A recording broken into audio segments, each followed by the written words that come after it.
ایک بہت زیادہ اہم اور ضروری بات آپ لوگوں کے ساتھ شیئر کرنی ہے، اس لیے ویڈیو کو مکمل دیکھیے۔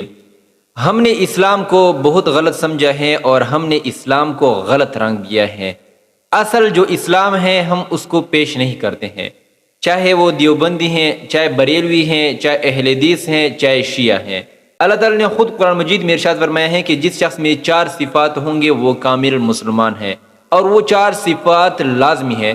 اور یہ بھی فرمایا ہے کہ جس شخص میں یہ 4 صفات نہیں ہوں گے وہ انسان گھاٹے میں ہے، خسارے میں ہے۔ اب ہم اسلام کو کیا رنگ دیتے ہیں؟ ہم کہتے ہیں کہ نیک کام کرنا، حقوق اللہ ادا کرنا، حقوق العباد ادا کرنا، نماز پڑھنا، روزے رکھنا، زکوٰۃ وغیرہ وغیرہ، اچھے کام کرنا، یہ اسلام۔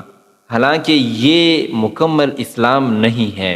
اگر کوئی مولوی، کوئی پیر یا کوئی عام بندہ جس شخص میں بھی 4 چیزیں نہیں ہوں گے وہ کامل مسلمان نہیں ہے اور وہ اسلام کو نہیں پھیلا رہا ہے۔ ان میں سے سب سے پہلے نمبر پر اللہ تعالیٰ نے فرمایا ہے کہ ایمان، آپ کا ایمان ہو اللہ تعالیٰ پر بھی، آمنت باللہ و ملائکتہ و کتبہ و رسلہ، یہ تمام چیزیں جو اس میں شامل ہیں ان پر ایمان۔ دوسرے نمبر پر ہے عامل الصالحات، نیک کام، نیک کام بھی کرتے ہو۔ اب نیک کام میں حقوق اللہ بھی شامل ہے، حقوق العباد بھی شامل ہے، یہ بھی لازمی ہے۔ اور تیسرے نمبر پر ہے حق اور سچ بات کہنا، آپ حق اور سچ بات کہو بھی، اپنے لیے بھی پسند کرو اور دوسروں کے لیے بھی۔ پہلے تو ہمارا سسٹم یہ ہے کہ ہم حق اور سچ بات، آج کل موجودہ دور میں بہت کم لوگ ہوں گے، بہت کم لوگ ہوں گے جو حق اور سچ بات کہتے ہیں، لیکن جو کہتے ہیں وہ صرف اور صرف کہتے ہیں، اپنے لیے پسند نہیں کرتے۔ اگر ان کے ذات پر کوئی سچ بات کریں تو وہ غصے ہو جائیں گے، ناراض ہو جائیں گے۔ حق بات دوسروں کے لیے بھی پسند کرو، سچ بات دوسروں کے لیے بھی پسند کرو اور اپنے لیے بھی پسند کرو۔ اور چوتھی صفت یہ ہے کہ اگر کسی شخص پر ظلم ہوتا ہے، مظلوم ہے، اس کو صبر کی تلقین دو۔ یہ 4 چیزیں ہیں، لیکن آپ مجھے بتا سکتے ہیں کہ یہ 4 چیزیں کوئی بھی ادا نہیں کرتا ہے۔ میں نے بڑے بڑے لوگوں کو دیکھا ہے، چاہے وہ جماعت اسلامی والے ہو، چاہے ہمارے دیوبندیوں میں موجود ہوں، بعض ایسے ہیں، لیکن اکثریت کی بات کروں کہ اکثریت یہ 4 چیزیں ادا نہیں کرتے ہیں۔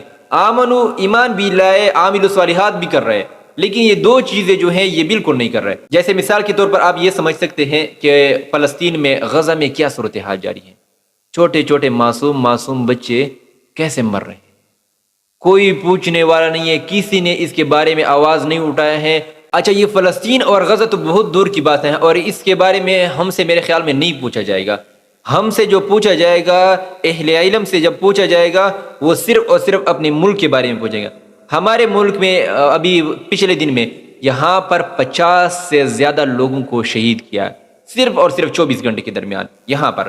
اب یہ 50 اکٹھے نہیں کہ یہاں پر دھماکہ ہوا اور 50 لوگ شہید ہو گئے ہیں، 10 یہاں پر شہید ہو گئے، 10 اگلے علاقے میں شہید ہو گئے، اس طرح 20 اگلے میں 50۔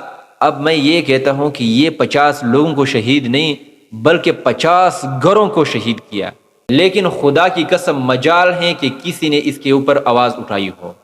کیوں؟ وہ ڈرتے ہیں کہ اگر ہم حق کے لیے آواز کریں تو ہمیں گرفتار کر لیا جائے گا، ہمیں مار دیا جائے گا، اس بات سے ڈرتے ہیں۔ لیکن افسوس کی بات یہ ہے کہ ہم اسلام سے بے خبر ہیں۔ اسلام تو ہمیں یہ کہتے ہیں کہ اگر آپ کا سر بھی چلا جائے تب بھی حق اور سچ کا ساتھ مت چھوڑیے۔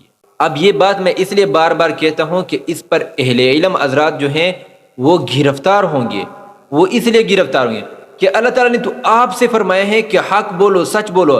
عوام تو اس کے بارے میں بالکل بے خبر ہے، عوام کو تو اس کے بارے میں علم ہی نہیں ہے۔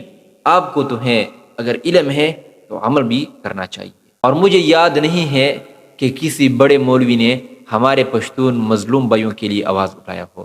مجھے جب یہ بات سن لیتا ہوں مجھے بہت تکلیف ہوتا ہے، لیکن کیا کر سکتے ہیں۔